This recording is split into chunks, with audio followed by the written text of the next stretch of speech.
इस आदमी ने बैंक से 10 लाख का लोन लिया ताकि वो इस होटल के अंदर एक कमरे में रह सके। लेकिन अजीब बात तो ये थी कि फ्रंट डेस्क पर बैठी हुई लड़की से जब उसने कमरा नंबर 1408 की मांग की तो वो डर गई। लड़की कमरा देने से मना कर देती है, लेकिन वो जिद पर अड़ा रहा तो वो मैनेजर को बुला लेती है। मैनेजर उसे कहता है कि मैं तुम्हें उससे भी ज्यादा बढ़िया कमरा दूंगा और अपनी 50 साल पुरानी विस्की की बोतल भी फ्री दूंगा। लेकिन जैक उसे कहता है कि मैं सिर्फ उसी कमरे में रहूंगा, उसके लिए मुझे चाहे जितना भी पैसा क्यों ना देना पड़े। मैनेजर उसे समझाने की कोशिश करता है कि उस कमरे में जाते ही तुम 1 घंटे के अंदर मारे जाओगे, क्योंकि वो एक भूतिया कमरा है और उस कमरे के अंदर लगभग 45 लोगों ने अपनी जान गंवा ली है।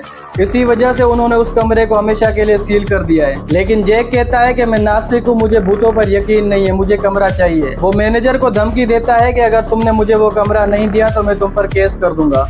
मैनेजर मजबूर हो जाता है और उसे एक फाइल दिखाता है जिसमें उन 45 लोगों के मरने की डिटेल होती है। वो उसे कहता है कि उस कमरे के अंदर जो 45 लोग मरे हैं वो बड़े ही अजीब अजीब तरीके से मरे हैं, जैसे किसी ने खुद को फांसी लगा ली और कोई टब के अंदर डूब गया। ये सब सुनकर जैक डरने की बजाय उसकी दिलचस्पी और भी ज्यादा बढ़ जाती है। जैक की काफी धमकियां देने के बाद होटल का मैनेजर उसे चाबियां देने पर मजबूर हो जाता है। फिर जैक चाबियां लेकर कमरे को खोलता है और देखता है कि सब कुछ सही से रखा हुआ है। फिर वो सारे कमरे को अच्छी तरह से रिकॉर्ड करने लग जाता है। पूरे कमरे को अच्छी तरह से देखने के बाद उसे लगता है कि मेरे पैसे शायद जाया हो गए। उसे वहाँ पर एक बाइबल की किताब भी मिलती है, लेकिन उसमें उसे कोई भी इंटरेस्ट नहीं होता। फिर अचानक से उसे कोने में एक काला निशान दिखाई देता है। उसे देखने के लिए वो लाइट चलाता है।